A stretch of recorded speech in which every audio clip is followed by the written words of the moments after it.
She entered the office and inquired, where is a dad available for purchase? The world of the Millionaire CEO came to a halt. Advise me if you require a version formatted for a storybook, a screenplay, or a promotional summary. It was on a peaceful Wednesday morning that Christian Blake passed through the glass entryways of his corporate headquarters. He was, as usual, impeccably dressed in a light blue suit that captured the gentle morning sun, projecting power without being ostentatious.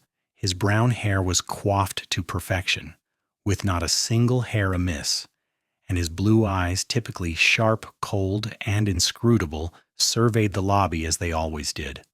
To the majority, Christian was the type of man who could enter any space and instantly command it. He was renowned in business circles for being precise, detached, and inaccessible. People held him in high regard, some were intimidated by him, but no one ever got close. He preferred it that way. Control was paramount. Predictability was a means of survival. That morning, though, marked the start of something that would alter everything. He was midway across the marble-floored lobby, giving a nod to his assistant who was prepared with his daily update, when he observed something that defied logic. Seated quietly on the floor near the reception desk was a small girl. She was tiny, perhaps 5 or 6 years old, with long blonde hair that curled at the tips and a white dress that appeared once immaculate, but was now slightly creased. She wore a denim jacket over it, a bit too large, as if it were a hand-me-down. She held a little backpack on her lap, the kind adorned with cartoon stars and glitter, and her sneakers were worn. Yet it was not her attire that captivated him. It was her face. Her eyes were large and the same striking shade of blue as his. She was not crying. She was not making any noise. She simply sat there as if awaiting something or someone. No one else in the building seemed to take notice of her.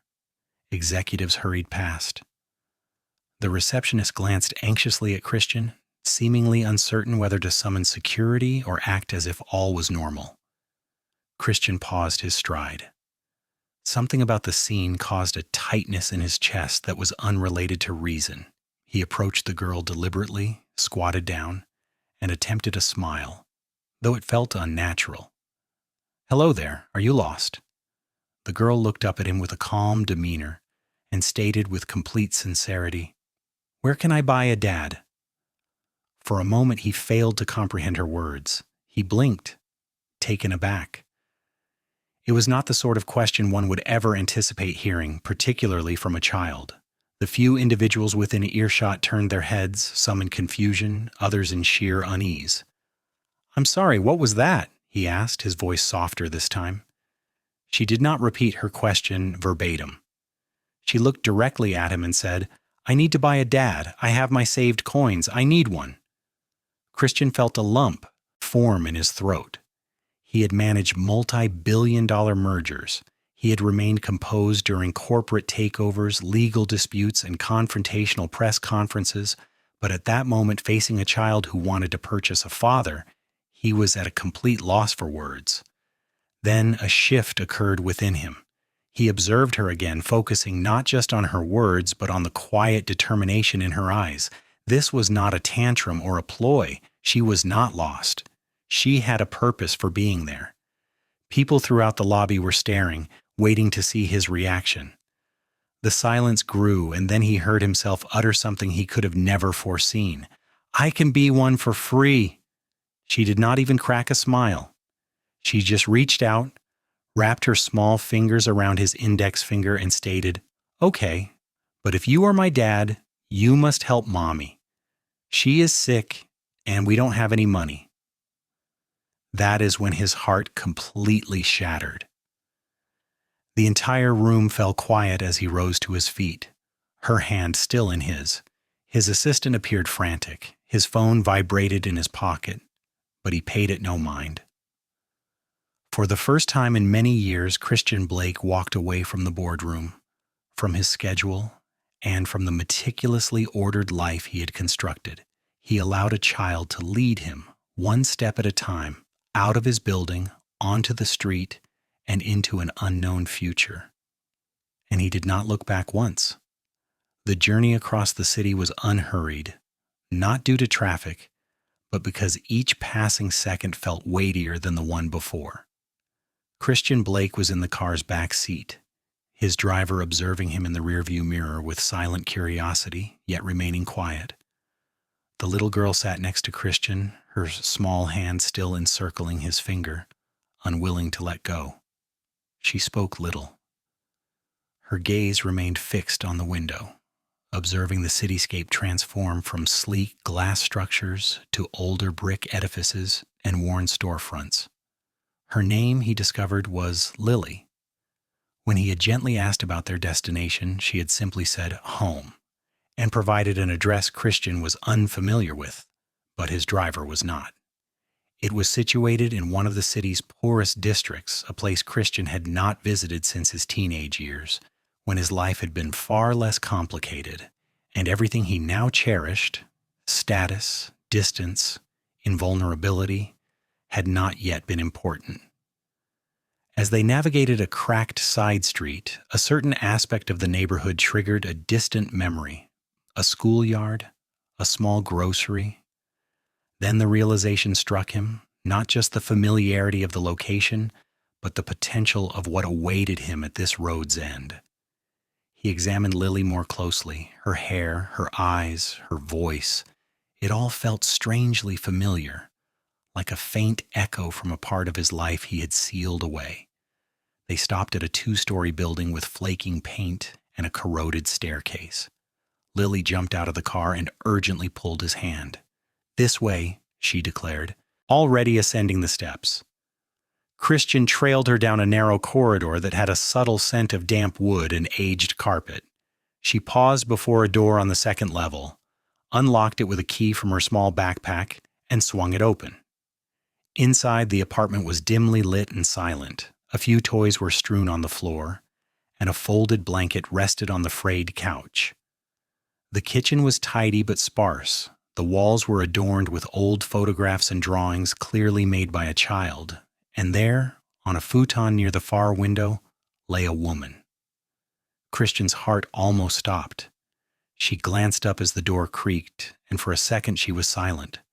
Her face was altered, thinner and paler, but her eyes remained the same. Hazel brown, wide with astonishment and a deeper emotion. She attempted to sit up, but her body was obviously frail.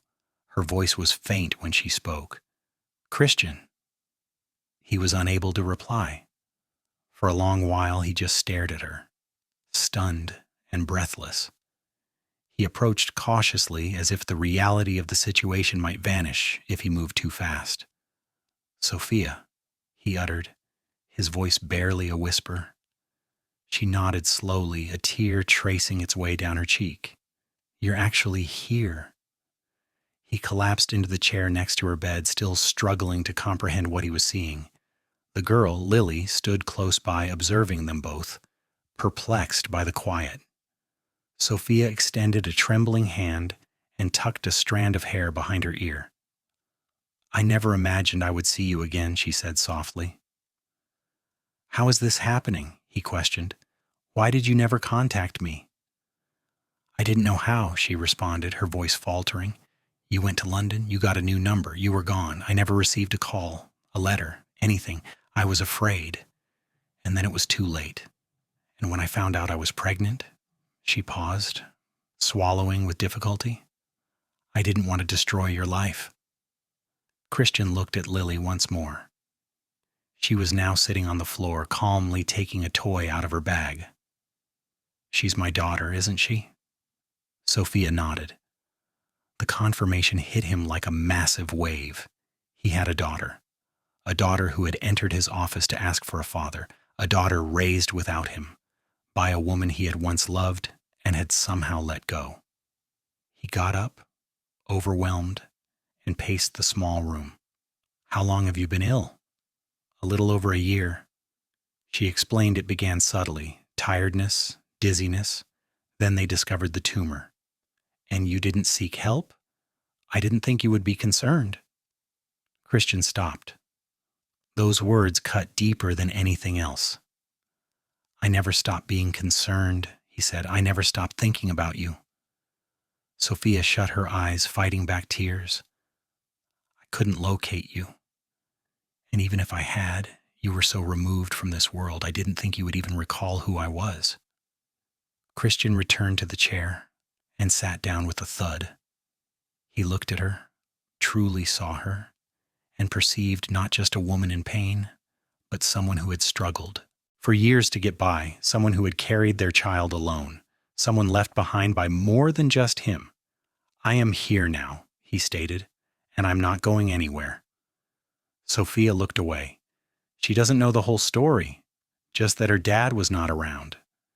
She knows more than you realize, he said. She came to find me. They sat in silence for a considerable time, the quiet punctuated only by Lily's soft humming from the corner. Christian reached out and gently took Sophia's hand. It felt cold and delicate, but she did not withdraw it. You require care, proper care. Not this, he said, gesturing around the apartment. You're both coming with me. I can't just get up and go. I have bills, appointments. I will handle it, all of it. Sophia studied him, her eyes narrowed. Why?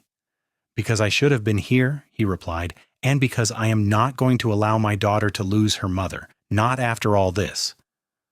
She did not reply, but this time when he stood and gently lifted her from the bed, she offered no resistance. And as he carried her from the apartment, Lily skipped along behind them, not grasping the full significance of what had just started, but knowing in her innocent way that a major positive change had occurred. Christian did not take Sophia and Lily to his glass and steel condominium with its skyline views. He recognized it was not suitable.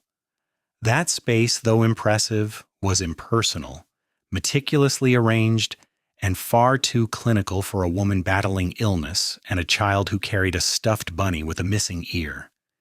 He instead brought them to his private estate just beyond the city, a more tranquil location enveloped by trees and gentle hills, with large windows that welcomed the sunlight and a fireplace that had been lit perhaps twice in the past decade. It had been vacant for a long time, intended for weekends that never materialized, but now it seemed like the only residence that made sense. As they came in through the side entrance, Christian observed Lily's eyes grow wide. She did not run or exclaim as some children might. She simply absorbed everything. The large wooden staircase, the low hum of the ventilation, the scent of lemon polish and cedar. She clutched her mother's hand until they arrived at the guest suite, where the bed was prepared with soft linens that Christian had instructed his housekeeper to arrange that very morning. Sophia, still frail and pale, sat gingerly on the bed's edge. Her expression conveyed gratitude, yet also a sense of uncertainty, as if she no longer knew how to accept this level of support. Christian knelt before her, placing a hand lightly on her knee. You will stay here for as long as you need. Doctors will visit. Everything is arranged. You no longer have to struggle on your own. She looked at him, clearly drained, but a flicker of life was visible behind her eyes. I am not accustomed to people taking care of things for me. I know, he said, but allow me to do this. She gave a slow nod, and her shoulders eased just enough to suggest she trusted him, at least for the moment.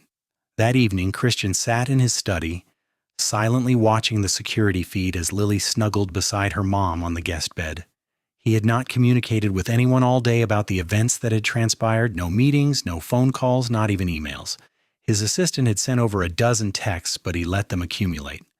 For the first time in years, his work was not a priority. He kept replaying Lily's voice in his mind, asking, where can I buy a dad?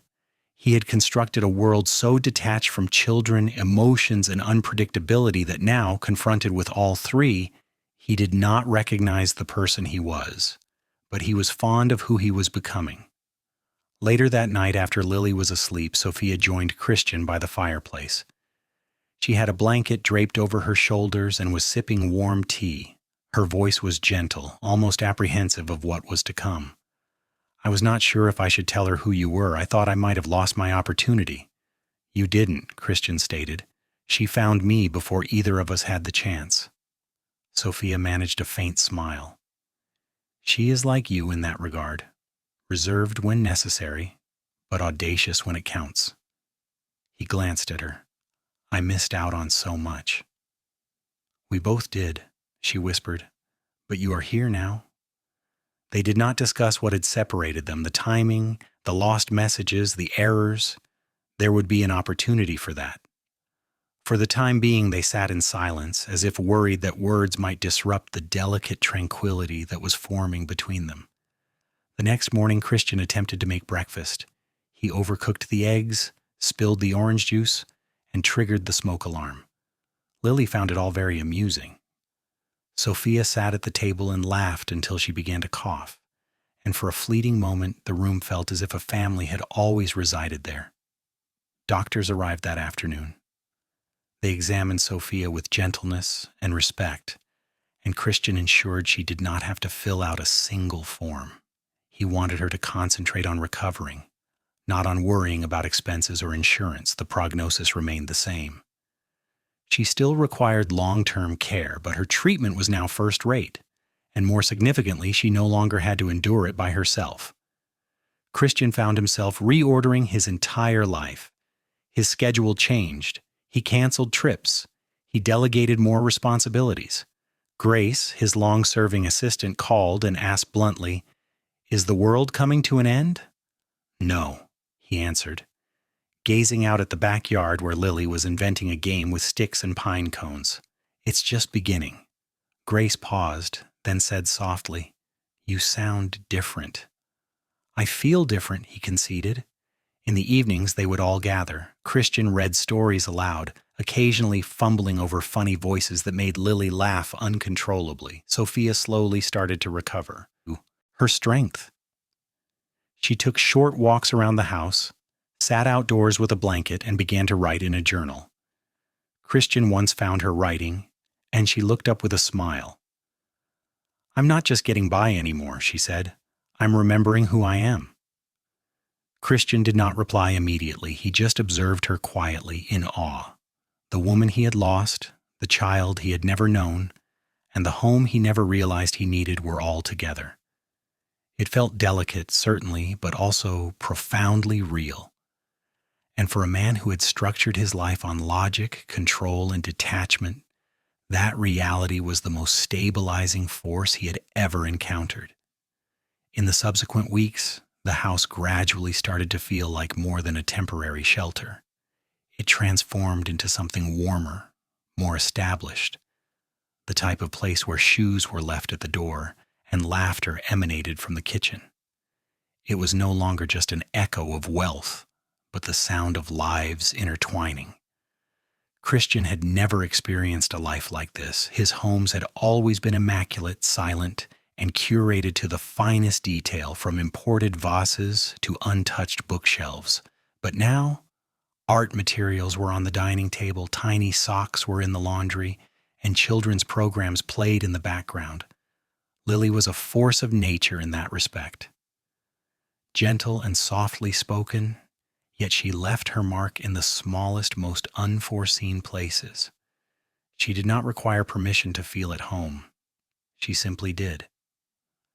Sophia, while still in recovery, was improving more rapidly than her doctors had predicted. The treatments were effective, and crucially, her stress had significantly diminished. Christian made certain she had everything she required, from medications and private physical therapy to time for herself. He established a quiet reading nook for her in the sunroom, complete with the old poetry books she had loved in college, and even managed to find a rare first edition of her favorite author.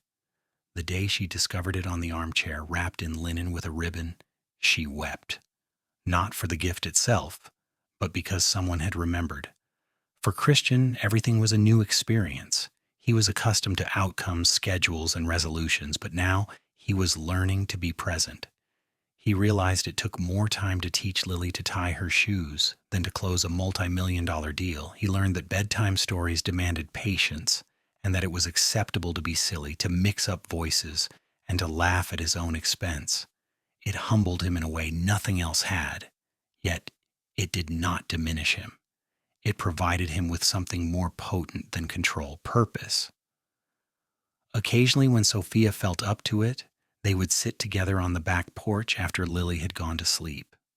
They would converse in hushed tones, not about business or duties, but about the past, the lost years, the different paths their lives had taken, and how, by a strange turn of events, they had reconnected. Christian had questions. Naturally, he wanted to know everything: what she had endured, what she had felt, why she had never contacted him. And Sophia replied with candor, even when it was painful. She spoke of nights spent working 2 jobs, of nearly fainting on a bus after foregoing meals so Lily could have enough to eat. She confessed there were times she had wanted to call him to cry out for help, but had always persuaded herself not to, convinced he had moved on. "I saw interviews with you on television," she said one evening, her voice low. "You seemed like a different person, sharp, powerful, distant. I didn't see how I could fit into that world anymore." "You didn't need to," Christian responded, looking at her not with regret, but with a deeper sentiment. "That world was never complete without you in it." She did not answer immediately, but she reached for his hand and held it firmly, not as a romantic gesture, but as one of understanding and forgiveness. Meanwhile, Lily grew increasingly comfortable. She started calling Christian Dad without any prompting, one day just handing him a drawing she had created. He almost spilled his coffee when he heard the word. He did not correct her or question it. He simply folded the paper with care and smiled so gently that it surprised even himself. It was a drawing of the 3 of them holding hands under a large sun. Above their heads, in uneven blue letters, she had written a single word of family. That evening, Christian tucked her into bed and lingered at her bedside longer than usual. She asked if he would be there when she woke up. He replied without hesitation, always. And he meant it, not merely as a promise, but as a deliberate choice.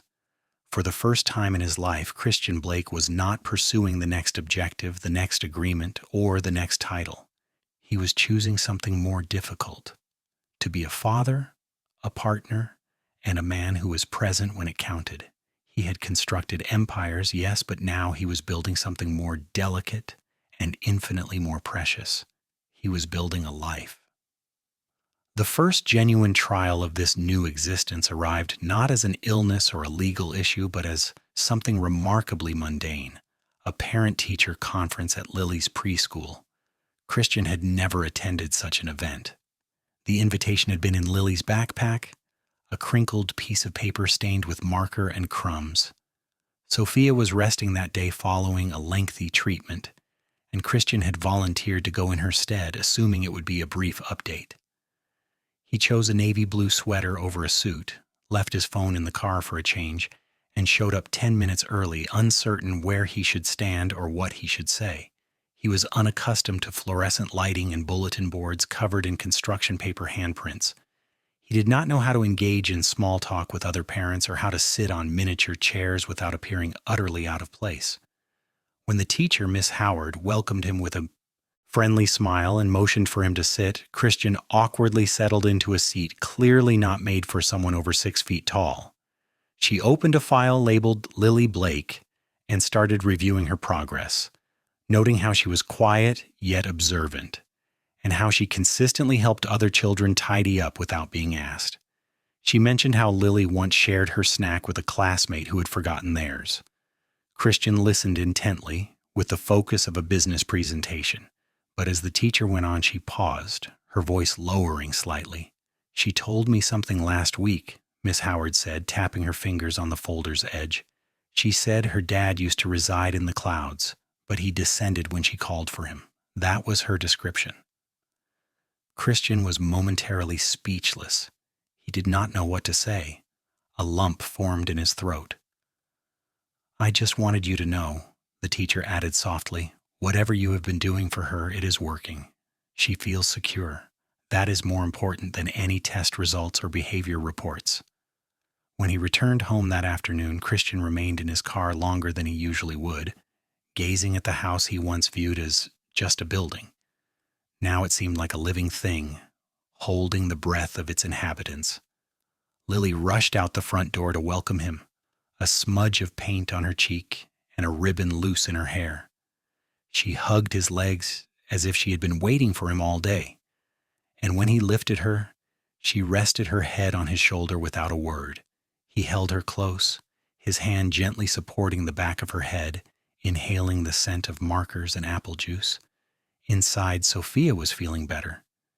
She was at the kitchen table with a cup of tea and some papers laid out, applications for a part-time writing course she had been thinking about. She looked up as he came in and immediately understood his expression. "What happened?" she asked gently. He set Lily down on the couch, letting her take out her toys, then turned to Sophia with a voice full of something close to awe. "She said I came down from the clouds." Sophia blinked. "She did?" He nodded, sitting next to her. "I never imagined I would be someone's safe harbor." "You are," Sophia said, taking his hand. "Even when you weren't physically here, she sensed you in some way." Christian looked down, humbled by the significance of who he was becoming. Not because he was uncertain about it, but because it was so important and because, for the first time, he was starting to feel he deserved it. Later that week, Sophia had a follow-up appointment. This time, Christian accompanied her not just for support, but as a partner. They sat together in the waiting area, browsing through old magazines and sharing quiet jokes. When her name was called, he helped her to her feet and walked with her to the examination room. The doctor, kind yet professional, offered them cautious good news. The tumor had reduced in size, her body was reacting well, and if her progress continued, she might avoid a second course of intensive treatment. Sophia released a shaky breath and sank back in the chair, her eyes shining with a mix of exhaustion and relief. Christian let out a breath he didn't realize he was holding. "You're going to overcome this," he said, as much to himself as to her. Outside the clinic, they stood in the parking lot under a vast gray sky. Sophia looked at him and said, "I didn't think I would ever have a reason to hope again." He looked back at her and answered, "Now you have a future, and I want to be a part of it." That evening, they made dinner together. "Well," Christian attempted, while Sophia directed from a stool, laughing as he added too much salt to the pasta and spilled most of the sauce. Lily sat at the table, drawing another picture of the three of them with hearts floating above their heads. She presented it to him with a solemn look and said, "This is for your office so you won't forget us while you work." He examined the drawing, then the child before him, then the woman across the kitchen, and experienced a feeling he had never known. The kind of contentment that doesn't arise from accomplishments, but from simply being present. He carefully folded the paper and put it in his briefcase, not because he might forget, but because he never wanted to lose sight of what truly mattered. Autumn arrived subtly, touching the city with waning sunlight and cooler nights. The trees around Christian's property began to glow with shades of orange and red, and Lily, always inquisitive, gathered leaves during their walks, pressing them between the pages of her coloring books. Life within the house had found its own rhythm, no longer governed by crises or adaptations, but by small, gentle routines. Mornings were filled with quiet conversation, toast, and the occasional spilled drink. Afternoons were marked by laughter from the backyard, where Christian had finally consented to build a small wooden playhouse, mainly because Lily's sweet request was impossible to refuse. And as the sun set behind the trees in the evenings, the three of them would come together for dinner, which was sometimes chaotic, but always genuine. Sophia's health steadily improved. She had started to walk without aid, ascending stairs slowly but with increasing sureness.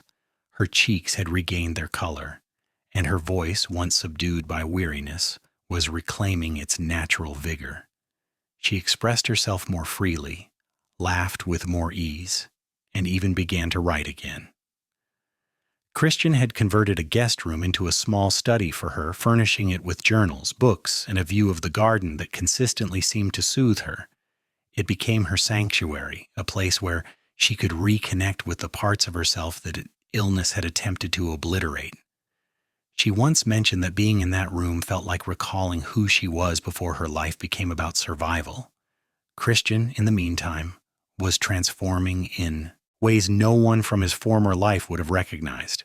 He continued to work naturally, but with less compulsion. He kept meetings brief, declined late-night calls, and disconnected completely on weekends. His assistant Grace had ceased asking if he was well and had instead begun sending him articles on parenting and reminders like, "Lily's class has a field trip, don't be late." He valued this more than he showed. One evening after Lily was asleep, Sophia discovered Christian in the kitchen, sitting with an untouched cup of tea. He appeared lost in thought, his gaze fixed on nothing in particular. She sat with him and waited. When he eventually spoke, his voice was soft and reflective.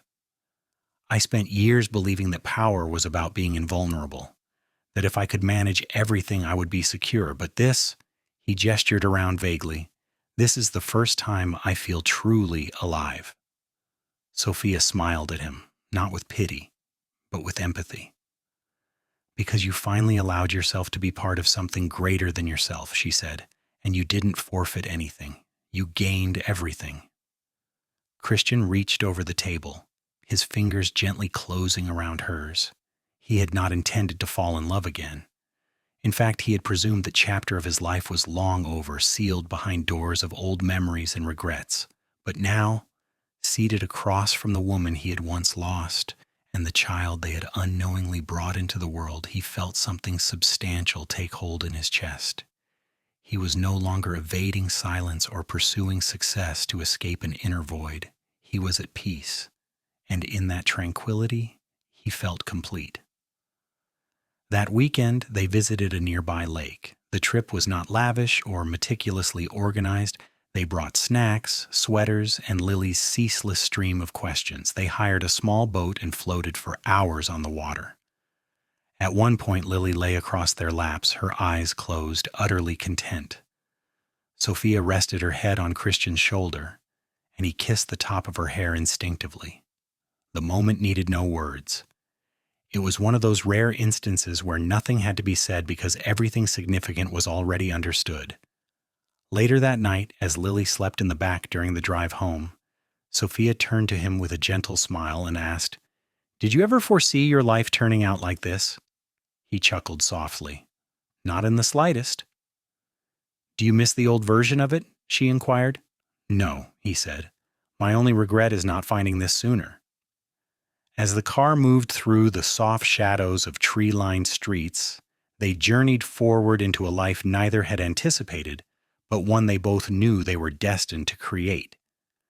And for Christian, who had spent his entire adult life chasing a sense of fulfillment, he finally grasped that this ordinary, imperfect, beautiful moment was it. He had arrived.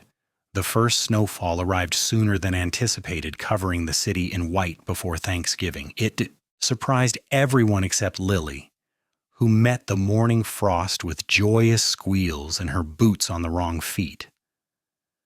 Christian assisted her with her puffy coat while Sophia observed from the doorway, bundled in a wool scarf, a gentle smile on her face. She still tired with ease, but the rosiness had returned to her cheeks, and her laughter was more common now, lighter, as if a significant burden had been lifted. That morning they constructed a lopsided snowman on the front lawn, complete with a carrot for a nose and one of Christian's designer ties, which Lily found to be the most hilarious thing imaginable. He did not object. In fact, he made sure to leave it on the snowman for the neighbors to see. Inside, the house was filled with the sense of cinnamon and fresh coffee. Sophia had started baking again, an activity she had not engaged in for years. The process of mixing and kneading seemed to soothe her, and the kitchen became filled with quiet music and the cadence of a rediscovered home. Christian, who once summoned dinner from five-star establishments with a single call, now recognized the names of baking implements he never knew existed. He did not mind this either. Each day introduced new routines, ones he had never envisioned for himself but now could not imagine living without. Yet it was not entirely without difficulties. One evening after Lily was asleep and the house had settled into its nocturnal calm, Christian entered the study to find Sophia in the armchair, her journal open on her lap, tears silently streaming down her face. She attempted to conceal them, quickly wiping her eyes, but he knelt beside her and waited quietly. After a moment, she whispered that she sometimes still woke up with the fear that all of this was temporary, that one unfavorable scan could snatch it away, that Christian might eventually decide this life was too simple for him. He reached up and gently touched her cheek, looking into her eyes with a resolve that left no space for uncertainty. He assured her that there was nothing simple about this, that she and Lily had brought meaning to his life in a way that no amount of success ever could. He promised he was not going anywhere. Not now, and not in the future. And if fear resurfaced, they would confront it together. She did not reply immediately, but the way she leaned into his touch conveyed more than words could. Later that week, an unexpected event occurred. Christian was contacted by a nonprofit that offered housing and legal aid to single mothers. They had learned of his recent anonymous contributions and asked him to be a speaker at their winter gala. Initially, he refused. He was not prepared to share his story with the world. But Sophia urged him to reconsider. She explained that his story was no longer just his. If it could motivate even one person to help someone in need, it was worth telling. So, he accepted. On the night of the gala, Christian stood on a simple stage in a small hall dressed in a plain suit without a tie. He had no prepared remarks. He spoke from memory, from his heart. He told them about a little girl who had walked into his office one morning to buy a dad. He described how that moment had upended everything he thought he knew about life, and how it led him back to a love he believed was lost forever. He spoke of the quiet fortitude of a woman who had raised their daughter on her own, and how love had re-entered his life through a second chance he never anticipated. The room was still when he concluded. There was no immediate applause, just a quietness that comes when people are deeply moved. Then the clapping started, softly at first, then growing louder. It was not just for him, it was for what his story symbolized: hope, transformation, redemption. Later, upon returning home that night, Sophia greeted him at the door with a quiet expression of pride. Lily was already asleep, but they stood together in the hallway for a long moment. Christian drew her close, his voice low and firm, and said, "Thank you for believing I could be better than I was." Sophia smiled, rested her forehead against his, and answered, "Thank you for becoming exactly who we needed." That night, as snow fell gently outside and the world continued on, unaware, their home was filled with warmth, with stories, and with second chances. And in the silence between their words, something unspoken settled into a permanent place. They were no longer in the process of rebuilding. They were already complete. Spring arrived gradually, melting the cold in slow degrees, and with it came the sense that their life was no longer under construction. It was simply being lived. The trees outside the Blake residence blossomed in a pale pink. The air carried the scent of damp soil and fresh starts, and laughter filled the garden as if it had been waiting all winter for an invitation. Lily had grown. Her shoes fit snugly, and her drawings were more intricate, more vibrant, and now often included 4 figures: herself, her mom, Christian, and a tiny baby with a smile as bright as the sun. She had started to ask, with the directness only a child possesses, if they could get her a little brother or sister. Christian nearly sputtered his tea the first time she brought it up, but Sophia just laughed, her eyes sparkling in a way they hadn't a year prior. The rhythm of their days felt established, yet far from monotonous. There was a warmth in their disarray, a comfort in their imperfection. Christian still divided his time between his work and his family, but his colleagues had long since understood that his priorities had shifted. He had evolved into the kind of leader who left the office early for school events, who arranged meetings around medical appointments, and who once put a shareholder conference on hold because Lily wanted to show him a butterfly she had found. Remarkably, the company had never operated more efficiently. He no longer micromanaged, having shed the need to constantly prove his worth. He had nothing left to prove. His sense of fulfillment no longer came from financial figures. Sophia had returned to her writing with a fierce elegance. Her essays on motherhood, resilience, and unforeseen redemption began to circulate online, drawing quiet acclaim for their candor and raw beauty. A small publishing house offered her a book contract. When she presented the contract to Christian, his hands shook slightly, not from worry, but from immense pride. He assured her this was just the beginning, and she replied that she already had everything she could ever need.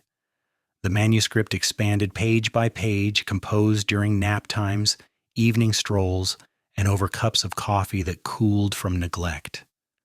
Lily would sit on the floor nearby as she worked, coloring or asking about the story. Sophia would smile and answer each question, never dismissing her daughter, even when her mind was immersed in revisions. One Sunday morning, under a gentle sun and scattered petals, Christian took them both to the park. It was the same park he had driven past countless times without ever stopping, always too occupied, too detached. But on this day, they brought a blanket, a basket of food, and no set plans. Sophia rested on the grass with her eyes closed, enjoying the sun, while Lily chased ducks near the water. Christian sat back and watched them, the burden of his former life receding further into the past. He once thought tranquility was dull, but now he understood it was the most remarkable feeling he had ever experienced. Later that evening, as the sky turned orange and the air grew cool, they walked home at a leisurely pace. Lily skipped between them, holding a hand of each. She hummed a tune she had invented, and Christian listened, catching fragments of the lyrics. She sang about discovering things, about families you didn't know you had, and about fathers who descend from the clouds. He glanced at Sophia, who was already looking at him. She mouthed the word miracle, and he did not argue. When they arrived at the house, Sophia paused at the front door. She looked at Christian and, after a deep breath, asked if he still wanted what they had discussed months before, something lasting, something official, something that would formalize in writing what had already become true in their hearts. Christian's response was not verbal. Instead, he produced a small box from his jacket. He had been uncertain when the right moment would arrive, but he had been sure it would. Inside was a simple, elegant ring. Nothing ostentatious, just like her. Sophia did not weep immediately. She held his face between her hands and kissed him softly, as if sealing a promise. Lily applauded from the steps, not entirely comprehending, but sensing the significance and beauty of the moment. That night they shared stories over dinner, tales from the past, and aspirations for the future, and it felt as though the very walls of the house were listening, safeguarding those memories within. Months later, the wedding was an intimate affair, with only close friends, a backyard adorned with fairy lights, and Lily scattering flower petals with unparalleled zeal. Sophia wore a dress she had selected herself. Nothing extravagant, just something that made her feel strong and lovely. Christian, in a tailored gray suit, looked at her as if the world had finally fallen into place. They exchanged vows that were not pre-written, but were their own imperfect, sincere words. And when the ceremony concluded and Christian lifted Lily into his arms for their first dance, there was not a single person without tears in their eyes. The life they had created was not born of flawlessness. It was forged from missed opportunities, fractured paths, and a pain that still lingered in quiet moments. But it was also forged from forgiveness, from being present when it counted, and from a love that chose to remain even when it had every reason to depart. Christian had once thought that happy endings were for other people, but he now understood that true happiness wasn't the conclusion of the story. It was the part you fought to create after all the chapters where things could have collapsed. And this messy, beautiful, ordinary life was precisely the ending he never knew he was worthy of. The strength of this story's conclusion is not in its perfection, but in its authenticity. It is about healing, not about erasing what happened. What makes the ending so resonant is its avoidance of dramatic turns or grand displays. It centers on a quiet, consistent love and the gradual rebuilding of trust and connection. The millionaire CEO does not simply learn he has a daughter, he discovers the type of man he wants to become. That change feels earned. The beauty is in how broken elements were allowed to heal without pretending they were never damaged. Sophia's forgiveness is not immediate, and Christian's development is not without effort. This realism anchors the emotional gravity of their reunion. And Lily, the innocent link between them, serves as a reminder that hope often emerges from the most unexpected places. Ultimately, this is a narrative about second chances, not the kind that are given freely, but the kind that are earned through struggle. And in that struggle, a different kind of wealth is discovered: family, love, and a peace that money cannot purchase. That is the type of conclusion that stays with you.